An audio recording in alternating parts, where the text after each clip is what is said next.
Sesungguhnya aku ini hamba Tuhan. Jadilah padaku menurut perkataanmu.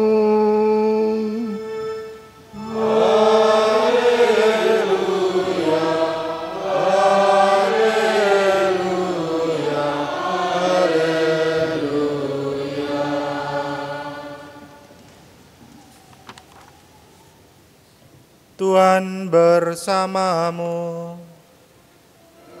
dan bersama rohmu. Inilah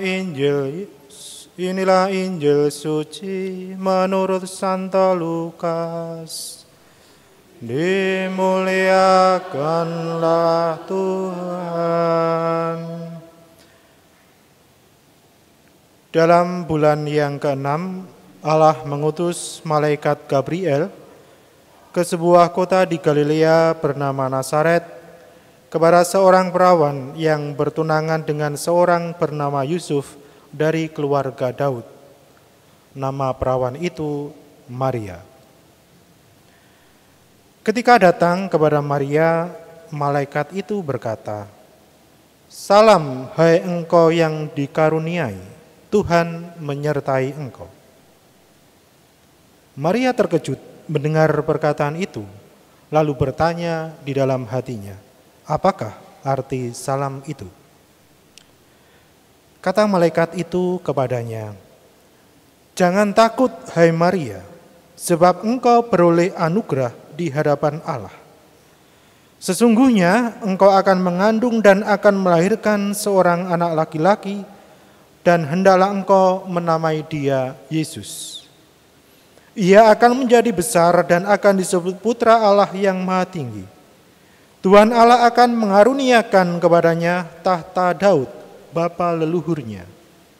Ia akan memerintah atas kaum keturunan Yakub sampai selama-lamanya, dan kerajaannya tidak akan berkesudahan." Kata Maria kepada malaikat itu, "Bagaimana caranya? Padahal aku belum bersuami." Jawab malaikat itu kepadanya, "Roh Kudus akan turun atasmu dan kuasa Allah yang Maha Tinggi akan menaungi engkau. Sebab itu anak yang akan engkau lahirkan itu akan disebut kudus, Putra Allah. Sesungguhnya Elisabet, sanakmu itu, ia pun sedang mengandung seorang anak laki-laki pada hari tuanya. Dan inilah bulan yang ke-6 bagi dia yang disebut mandul itu. Sebab bagi Allah tidak ada yang mustahil." Kata Maria, "Sesungguhnya aku ini hamba Tuhan. Jadilah padaku menurut perkataanmu itu." Lalu malaikat itu meninggalkan Maria.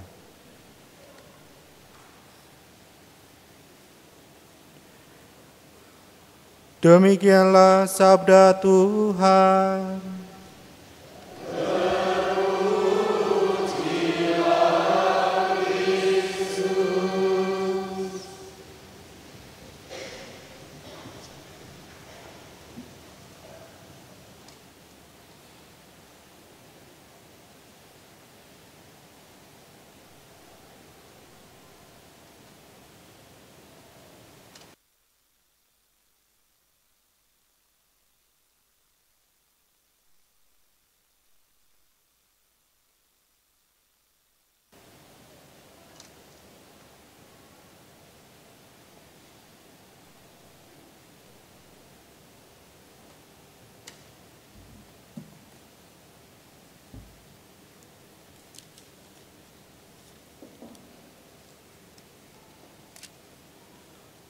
Bapak, Ibu, saudara-saudari yang terkasih dalam Tuhan, hari ini kita merayakan Minggu Advent yang keempat. Minggu Advent yang keempat ini ya sangat pendek, artinya bahwa besok kita sudah merayakan malam Natal, kelahiran Tuhan Yesus. Bapak, Ibu, saudara-saudari yang terkasih, kalau kita bertanya dan merenungkan kembali hidup kita sejauh ini, ada sebuah, paling tidak saya merenungkan dan mengajak Bapak Ibu untuk bertanya, apa kira-kira kasih karunia Allah yang diberikan atau dianugerahkan kepada Bapak Ibu, saudara-saudari, anak-anak sekalian? Apa kira-kira? Silakan dipikirkan, direnung-renungkan. Kira-kira kasih karunia yang Tuhan berikan dalam hidupku itu apa? Tentu kalau kita berbicara kasih karunia, ya berkat dari Tuhan, mungkin banyak hal. Bisa jadi keluarga kita terberkati. Bisa jadi mungkin pekerjaan kita bisa berjalan dengan baik. Bisa jadi rezeki kita dilancarkan. Bisa jadi hutang-hutang terlunasi, ya, cicilan-cicilan ya pelan-pelan terlunasi. Bisa jadi rahmat karunia yang diberikan kepada Tuhan, kesehatan yang kita rasakan, kita alami. Maka Bapak Ibu, saudara-saudari yang terkasih, kalau kita berpikir dan merenungkan itu, atau mungkin masih banyak berkat-berkat yang lain, anak lancar dalam sekolah dan lain sebagainya, pernahkah kita berpikir bahwa apa yang kita terima, yang kita capai, kita alami itu sebenarnya adalah karena semata-mata kasih karunia dan rahmat Allah yang diberikan, bukan hanya karena kemampuan kita, bukan hanya prestasi yang kita miliki, bukan hanya karena situasi yang memungkinkan saya secara pribadi itu bisa mencapai itu, tetapi semua yang kita terima dan alami itu adalah kasih karunia yang Tuhan anugerahkan, Tuhan berikan kepada kita. Bacaan-bacaan pada Minggu Advent yang keempat ini, tahun liturgi B ini, saya kira memperjelas kepada kita bahwa ya kasih karunia Tuhan itu diberikan oleh Tuhan kepada kita manusia. Di sini Tuhan mau menunjukkan bahwa kemurahan hati, kesetiaan Tuhan itu nampak jelas, konkret diberikan kepada kita. Maka dengan demikian kita diajak untuk melihat dan merasakan bahwa semua yang kita alami dan terjadi ini semata-mata karena inisiatif Allah. Semata-mata karena Allah yang lebih dulu memulai. Bukan karena prestasi, keunggulan, dan kemampuan yang kita miliki. Semuanya ini adalah inisiatif yang diberikan Allah kepada kita. Maka bacaan-bacaan hari ini mengajak kita, fokusnya bukan apa yang kita lakukan bagi Allah, tetapi apa yang Allah ingin lakukan kepada kita manusia. Maka kalau kita melihat dalam bacaan pertama dari kitab kedua Samuel, kita belajar bagaimana tokoh perjanjian lama yang terkenal yaitu Daud. Daud memiliki hubungan relasi yang akrab, yang dekat dengan Tuhan.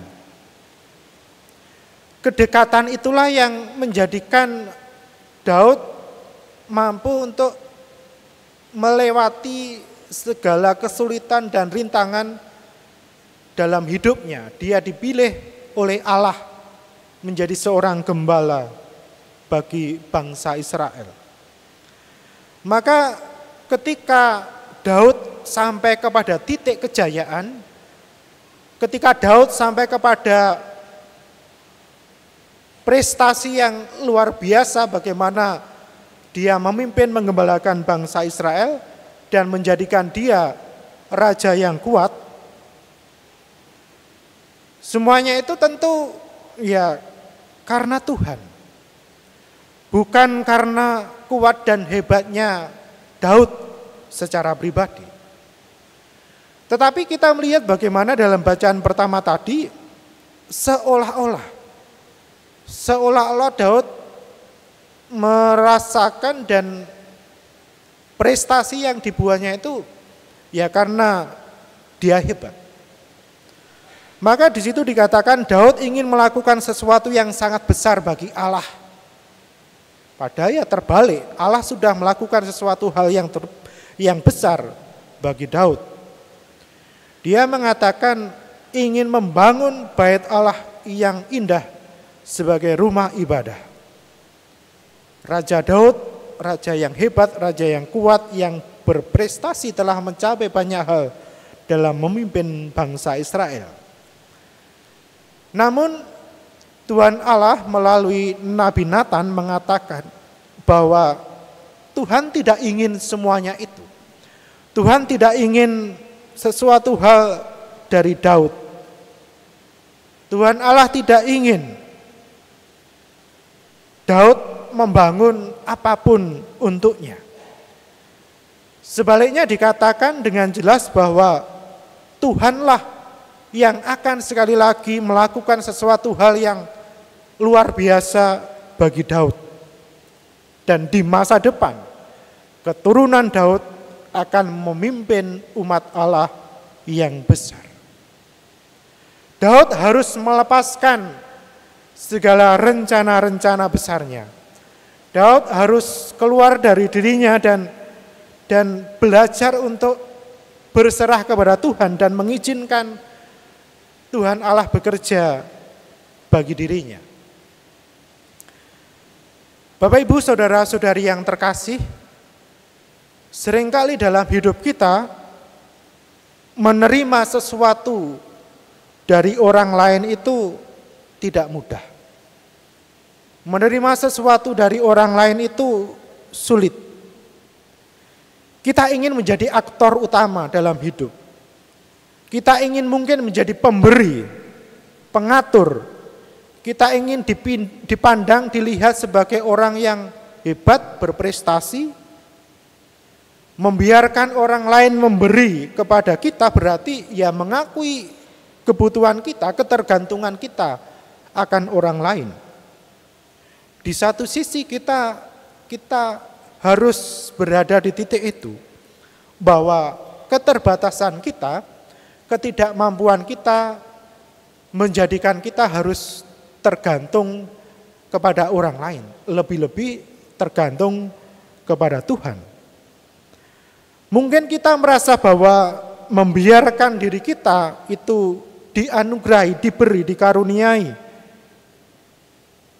dipercayakan oleh orang lain berarti ya menempatkan diri kita di bawah. Dan dengan demikian kita punya kewajiban untuk membalas apa yang diberikan kepada kita itu. Seringkali inilah yang menjadi keengganan kita. Kita enggan untuk menerima itu. Apalagi kemudian mempertanggungjawabkan yang kita terima dari orang lain, apalagi dari Tuhan. Keengganan untuk menerima dapat ya terbawa juga dalam relasi kita sekali lagi dengan Tuhan Allah. Artinya bahwa ketika kita sudah merasakan belas kasih karunia, rahmat yang diberikan Tuhan kepada kita, sebagaimana kalau kita mendengar perumpamaan misalnya tentang talenta atau tentang uang mina yang diberikan kepada kita, yang dipercayakan kepada kita, Apa yang kemudian harus kita lakukan? Tidak lain adalah bertanggung jawab atas apa yang diberikan itu kepada kita. Inilah yang seringkali membuat kita enggan untuk berbuat sesuatu, apalagi memperjuangkannya. Seringkali yang terjadi kita malas untuk berjuang. Seringkali kita enggan untuk memulai. Seringkali kita mengatakan tidak mau. Lebih baik yang ada dalam benak dan pikiran kita, kitalah yang memberikan sesuatu kepada orang lain. Kitalah yang mengatur, kitalah yang mengontrol, kitalah yang menjadi aktor utama dalam hidup. Maka kalau kita melihat juga bacaan kedua surat Rasul Paulus kepada jemaat di Roma, kiranya membuka pemahaman kepada kita bahwa sekali lagi kita itu tidak berdaya, kita itu lemah, dan Allah sendirilah yang penuh kuasa. Allah sendirilah yang menguasai hidup manusia.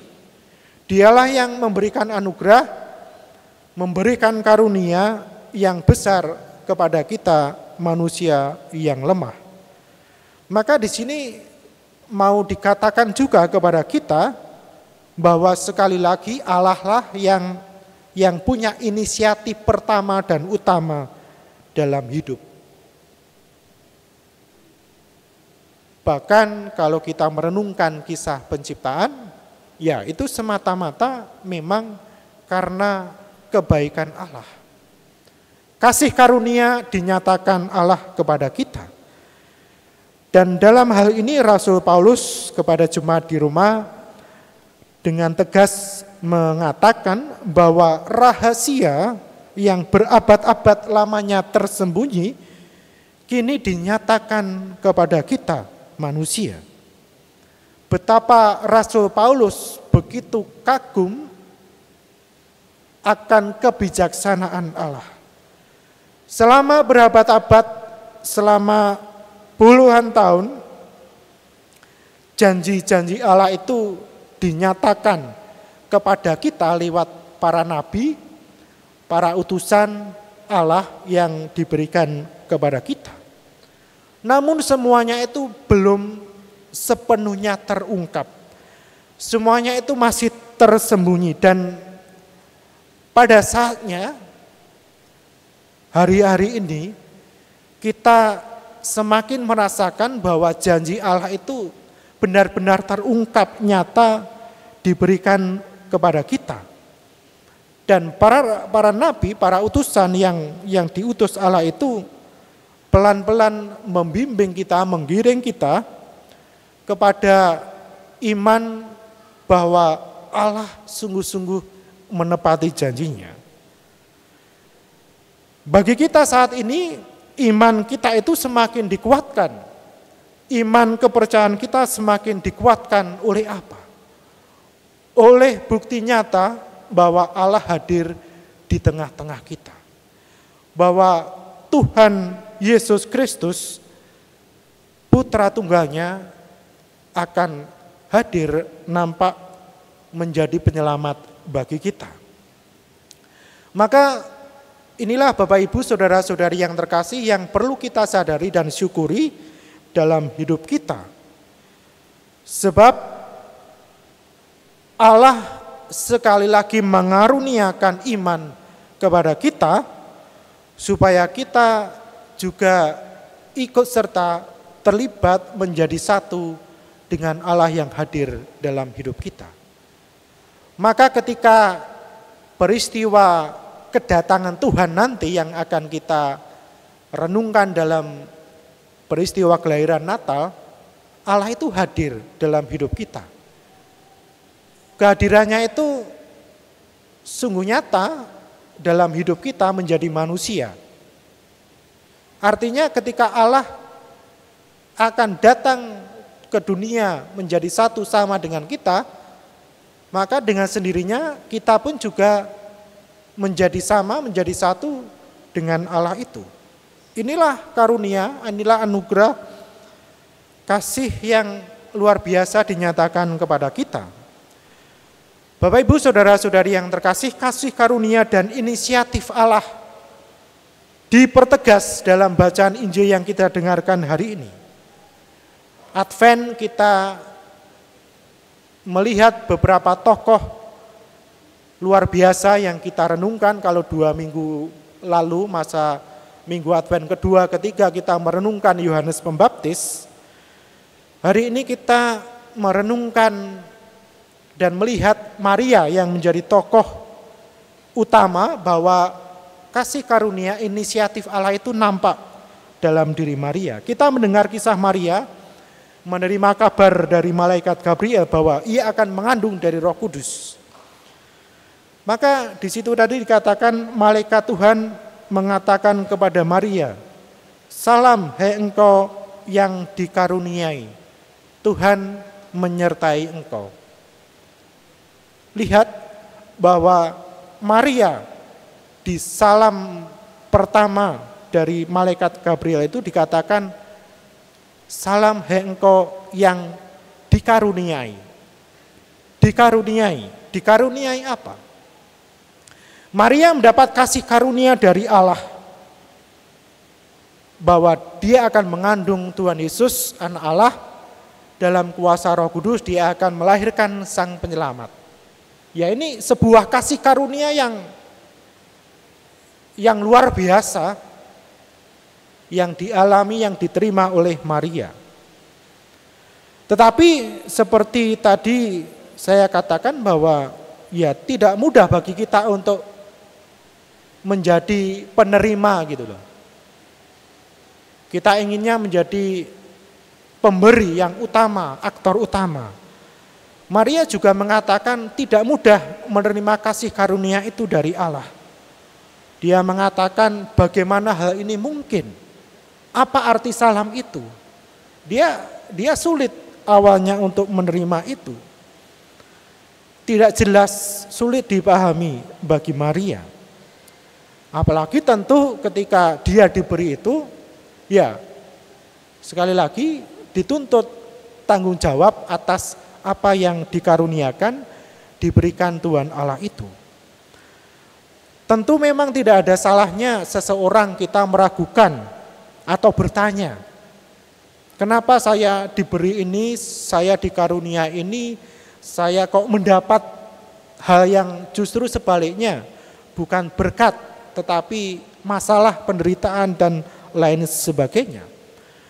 Tetapi dengan kesempatan bagi kita untuk bertanya, kesempatan bagi kita untuk meragukan, seringkali mengantar orang untuk semakin percaya. Dan itulah yang dialami oleh Maria. Pertanyaannya, apa arti salam itu? Bagaimana hal itu mungkin terjadi? Karena aku belum bersuami, mengantar ke Maria sampai kepada titik di mana akhirnya dia mengatakan, sesungguhnya aku ini hamba Tuhan, terjadilah padaku menurut perkataanmu. Artinya kemudian bahwa Maria dalam kebimbangannya, dalam kegelisahan dan pertanyaannya, akhirnya menemukan dan merasakan bahwa baiklah kasih karunia yang Tuhan berikan itu saya terima dan pertanggungjawabkan dengan baik. Meskipun dia tahu tidak mudah. Tetapi kita tahu bahwa Maria bertanggung jawab atas kata-kata, ya sesungguhnya aku ini adalah hamba Tuhan, sampai akhir. Bapak Ibu, saudara-saudari yang terkasih, kita juga harus menyadari bahwa hidup kita bergantung sepenuhnya kepada belas kasih Tuhan, belas kasih Allah. Maria tidak bisa menyelesaikan karunia yang diberikan kepadanya semata-mata hanya karena dirinya sendiri, tetapi Tuhan Allah lah yang memberi karunia. Tuhan Allah kemudian yang membimbing Maria sampai kepada pertumbuhan dan perkembangan imannya.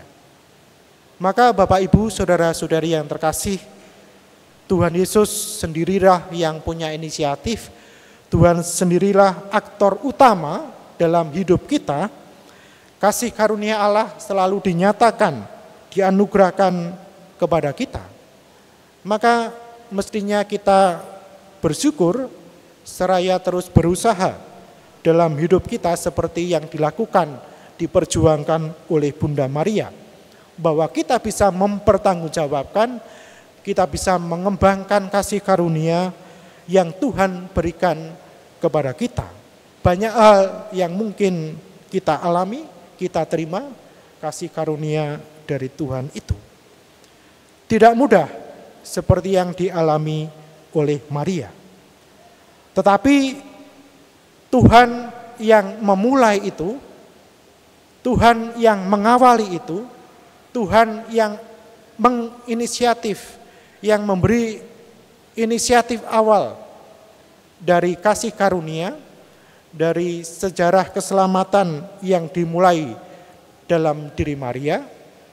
Saya kira Tuhan sendirilah yang juga akan menyelesaikannya. Maka belajar dari Maria pada masa Advent ini, kita juga mampu memberikan hidup kita kepada kasih karunia yang Tuhan percayakan kepada kita, hingga kemudian akhirnya kita bisa menyelesaikannya, dan kita semakin bertumbuh, berkembang di dalam iman kepercayaan kita kepada Tuhan. Kemuliaan kepada Bapa dan Putra dan Roh Kudus.